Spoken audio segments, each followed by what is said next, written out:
Revenge is a dish best served small, adhesive, and impossible to remove. I just remembered something kind of funny from about 13 years ago. My sister was married to someone I shall call Major Dickhead. The guy was a mooch.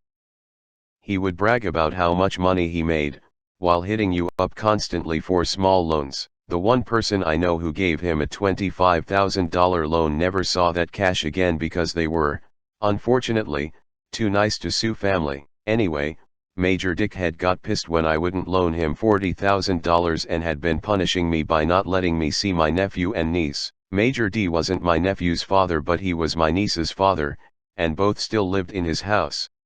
When a truce was arranged by my apologizing as sincerely as John Cleese did in A Fish Called Wanda's window scene, he allowed me to once again send gifts for birthdays and Christmas, but they needed to be arts and crafts type stuff, no electronics. So for my then extremely active 4-year-old nephew's Christmas gift, I included a box of 1,000 stickers. I made sure they were all shapes and sizes, ugly as hell, and, most importantly, that had been downvoted because reviewers reported them as being almost impossible to remove. I hope that Ducker still finds those ducking things every so often to this day and thinks of me when he does.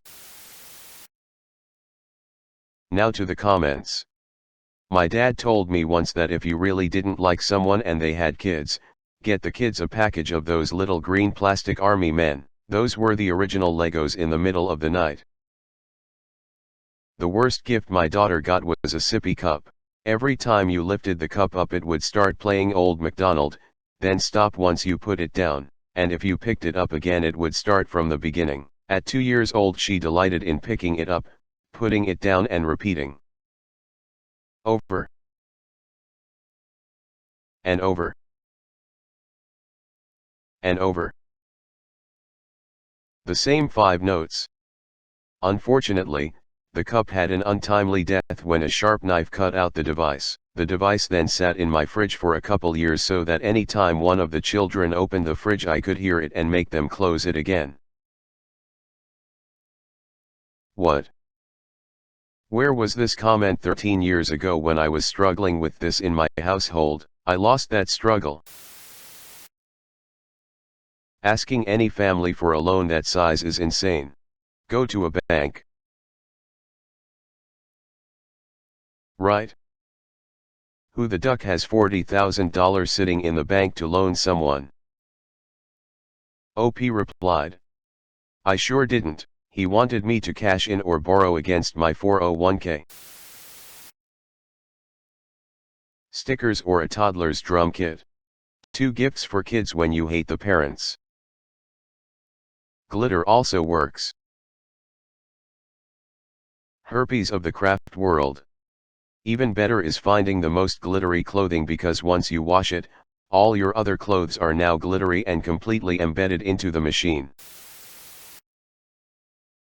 The first rule of lending to others is that you will never get paid back and you should never lend money that you might need in the future. Second rule, get everything in writing, amounts, interest, payment schedule. Have it signed and notarized. If you never want to see someone again, lend them $100. I know a lot of people that I would happily pay $100 to never see them again. Sounds like a solid investment. The real problem is that some will not stay away. Slime, putty, or matching card games with way too many little cards are also good, and 1K piece puzzles. Oil paint by numbers are good also. Make sure it's blue boy or something equally dark, shows up great on light carpet. Mention small loans then refers to 20K and 40K. Yikes. When I ask for a small loan, it's enough to feed us at Taco Bell. Countrymen may lend their ears, but homies lend me a burrito and maybe a crunch wrap. That second line is absolute poetry.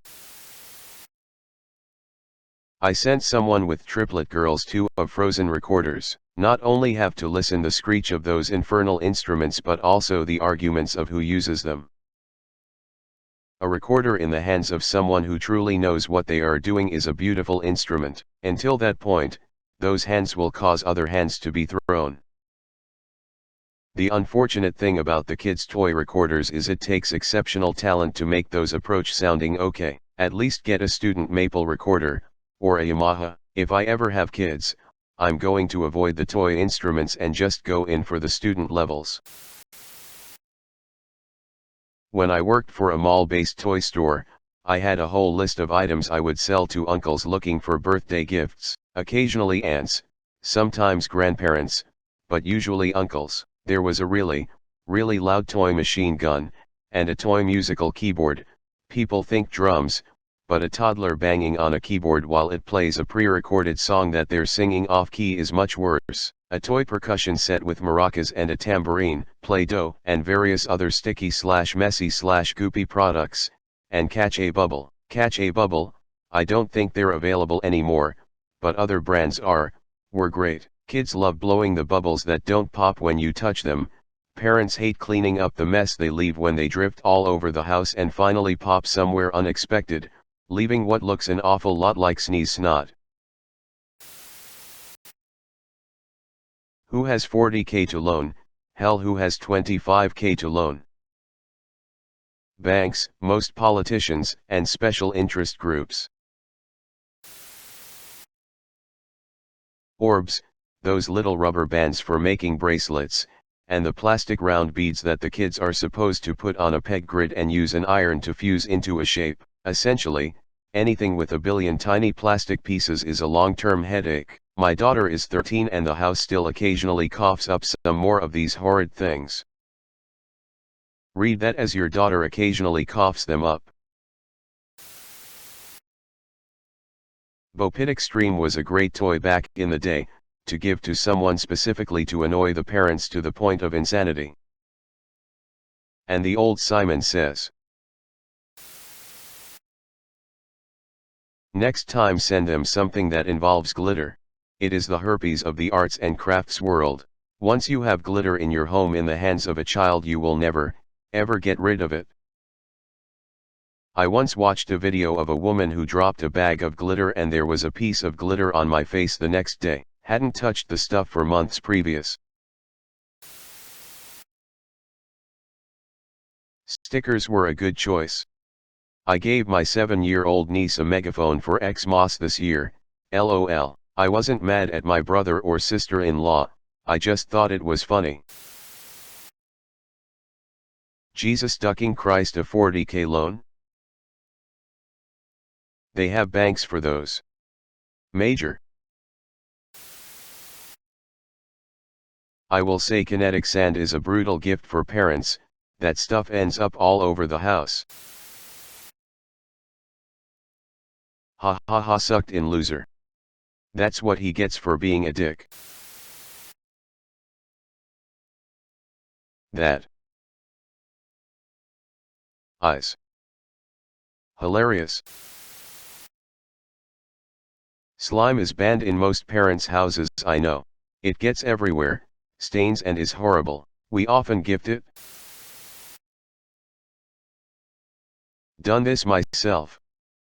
Glitter kits, Nerf guns, water guns, paint, stickers, etc. Also hoping something as life-destroying as what is currently happening to the father of these kids I gave the gifts to is happened to this dude. Sounds like a real grade A ASSC loan. My mom and aunt took turns gifting us kids stickers, stamps, paint sets, and calligraphy kits. The only reason mom took us to Toys R Us was so we could zero in on the noisiest or messiest gifts for our cousins. In the same spirit, I bought my 7-year-old niece a high-quality Tama drum set. To be fair, when her father was 7, I bought him a 3/4 scale Les Paul electric guitar. No one ducks you like family. What are you doing, step family? Wait, that's illegal. Packets of wooden whistles work well too. Bought them for my friend's 2 sons when we all went to a local show. Probably a county fair in the US. Rides, side shows, animals etc. Their mother, who I've known 30 years, was just so happy. $25,000 is a small loan? Who the duck has that kind of money to lend? I can spot you at $20, but that's about it. Wait, 25K is a small loan? Take the next opportunity to find and purchase the jumbo set of doll accessories, 1,000 tiny high heel shoes, handbags, and whatever. All over the house, car. Hours of fun. And the joy of stepping on them is about the same as stepping on Lego. The highest evil is toy weapons for siblings, especially ones that don't get along well. John Cleese window scene. So perfect. Thanks for a smile.